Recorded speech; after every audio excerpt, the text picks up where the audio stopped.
তো কালকে আমি একটা ট্যাপ পোস্ট করছিলাম, দেন ট্যাপ পোস্টের মধ্যে তোমরা বলতাছিলা লাইলার নতুন ছেলে, না সরি লাইলার নতুন বয়ফ্রেন্ডকে নিয়ে কিছু বলেন ভাই। যে আসলে এই কমেন্টটা করছো তোমাকে অনেক ধন্যবাদ, কারণ তুমি যদি কমেন্টটা না করতো তাহলে আমি আসলে জানতে পারতাম না যে বুইরা কসা গান্দা ঠেলহা বাসি একটা বেডি আরো একটা ছেলেকে নিয়ে আসছে, দেন আবারও অনলাইনে নষ্টামি করবে। ভিডিও বানাইছে আবার একটা খাওয়ায় দে বাবারে বাবা, ভালোবাসা দেখে তো আমার পিসি একবারে কান্দে উঠে গেছে। এই ন্যাংটা মার্কা ভালোবাসা আসলে ঠিক রাখিস, 2 দিন পরে আবার এই পুলার হাতেও মাইর খায় রাস্তায় গিয়া ভেবে ভেবে ভেবে করিস না। যখন তুই আবার এই পুলার হাতে পিটা গায়ে আবারও সিন ক্রিয়েট করবি, তখন তোরা আসলে আমি রোস্ট কারে করে দেখাবো। এখন আমি তোরে ছাইরা দিলাম, যা বুইড়া বেড়ি যা, কচি ছেলের ধন চুষাকা।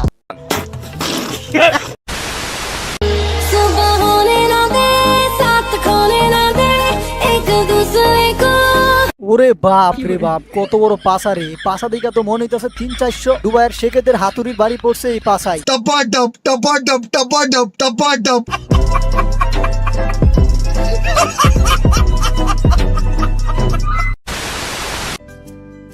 আমি তোর চোখের দিকে তাকি। আরে আরে আরে তুই লুকাইতেছস কে? দেখানোর জন্য তো এটা করছসই, তো দেখা, পাবলিকরে দেখায় দে, তো তুই অনেক বড়, এটা দেখায় দে, একবার ওপেনে দেখায় দে, একটুখানি দেখায়। লাইক পাইছস 4 লাখ আর ভিউ পাইছস হচ্ছে 7 মিলিয়ন প্লাস। তো একবার চিন্তা করছস, একটুখানি দেখায় তুই 7 মিলিয়ন ভিউ পাইছস। এখন তুই যদি সম্পূর্ণটা দেখায় দেস তাইলে মনে করছ যে ভিউ এর বন্যা বয়ে যাবে, এখানে 100 মিলিয়ন ভিউ পাই যায়, আর লাইকের তো বন্যা বয়ে যাবে ওই জায়গায়। সো আর দেরি কিসের, জলদি খালকার ভিডিওটা দেই খুইলা একবারে দেখায় দিস। হ্যাঁ, একবারে খুইলা দেখায় দিস, ডুবাইয়ের শেখেদের হাতের কামালটা একটু দেখায় দিস পাবলিক রে। ইভেন এই যে অপু নামক হিজলা, তোরই কইতাছি, সেকেন্ড হ্যান্ড মাল নিয়ে আইসা গসলা গসলি করিস না। এটা হচ্ছে সোশ্যাল মিডিয়া, তোর বাসার বেডরুম না, তুই যেটা মনটা চাই ওইটাই করবি। তুই তোর বেডরুমে নিয়ে এই ভটকিরে মোটকিরে ডুবাইয়ের শেখেদের খাওয়া মালকে নিয়ে যেটা মনটা চাই ওইটাই কর, কারো কিছু যায় আসে না, কারো ভাল চিরাও যায় না। কিন্তু এখন তুই অনলাইনে যেটা করতেছস এটাকে কি বলে জানোস? এক ধরনের মাগিবাজি বলে, তুই একটা মাগিবাজ। ও বেবি কোলে উঠছো, বেবি তোলে দিয়ে যন্ত্রটা ঢুকাই দিই। ওকে। হ্যালো বন্ধুরা, আজ আমি আপনাদের জানাবো বিটজিলি অ্যাপ সম্পর্কে, যেটা বাংলাদেশে এখন খুবই জনপ্রিয় এবং বিশ্বাসযোগ্য একটি অনলাইন গেমিং অ্যাপ। এই অ্যাপের ব্র্যান্ড অ্যাম্বাসিডর হিসেবে আছেন বিখ্যাত অভিনেত্রী সানি লিওন।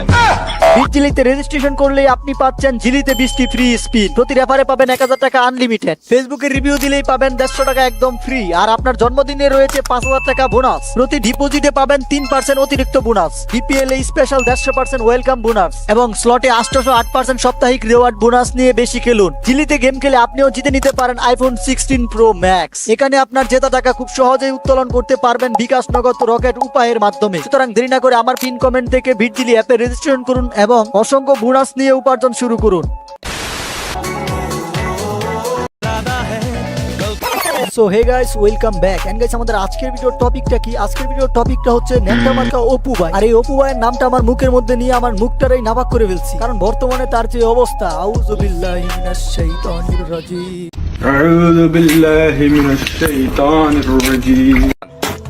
এই অপু ভাইয়ের বর্তমান অবস্থা তো নাউজুবিল্লাহ মার্কা, এটা বুঝতেই পারছো। তো চলো একটু পিছনে যাই, ও আগে কেমন ছিল সেটা একটু জানা আসি।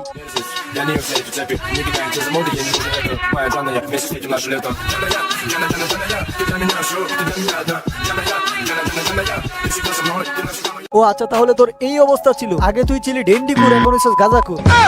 আরে দুইটা দিয়ে একই কথা বলে ফেললাম। তো যাই হোক, এই অপু ভাই আগে ছিল হচ্ছে দেশি মাগিবাস, আর এখন হচ্ছে শেখেদের খাওয়া মাগিবাস। আর এখন তার মধ্যে একটা পরিবর্তন হয়েছে, সে এমন ভাব করে চলে, এমন ড্যাশিং ভাব দুরা চলে, যেমন টাকা পয়সা কামায় একবার একটা চিরা দিছে, বিলিয়নার ট্রিলিয়নার হয়ে গেছে, এমন একটা ভাব দুরা চলে। বাপ রে বাপ, ও আমার সে এমন একটা অবস্থা। আচ্ছা ওকে তোমাদেরকে দেখাই, তাইলে তোমরা বুঝতে পারবা ও কত বড় একটা ট্রিলিয়নার। ওরে বাপ রে বাপ, গোয়া মারছে রে, এমন ভাবে ভাব কইরা নামতাছে, ওর ভাব সব দেখে পৃথিবীর সবচেয়ে ধনী লোকটাও গোয়া মারা খেয়ে যাবে। আর গাইস, তোমরা একটা জিনিস নোটিস করছো কিনা আমি জানি না, ও যে কোডটা পড়ছে ওই কোডের বোতাম লাগানোর মধ্যেও ভুল করছে। মানে জীবনের প্রথম যদি কেউ কিছু পড়ার পরে যদি হ্যাডাম দেখায়, তাইলে তার এই অবস্থাই হয়। আবার কেউ যদি জীবনের প্রথম প্লেনে উঠে, তাহলে তার কি অবস্থা হয় সেটাও একটু তোমাদেরকে দেখাই। বেশি পড়াশোনা করে যে 12,000 টাকা মাসে কামলা কাটে সে, গাঞ্জা খাই এই কুল পাই না, লেখাপড়া করবো কোন সময়? পড়ার সাথে ধান্দা করে যে শূন্যে উঠতে পারে সে। তো গাইস, এটাই হচ্ছে টিকটকাররা জীবনের প্রথম প্লেনে ওঠার সাইড ইফেক্ট। বেশি পড়াশোনা করে যে 12,000 টাকা মাসে কামলা কাটে সে।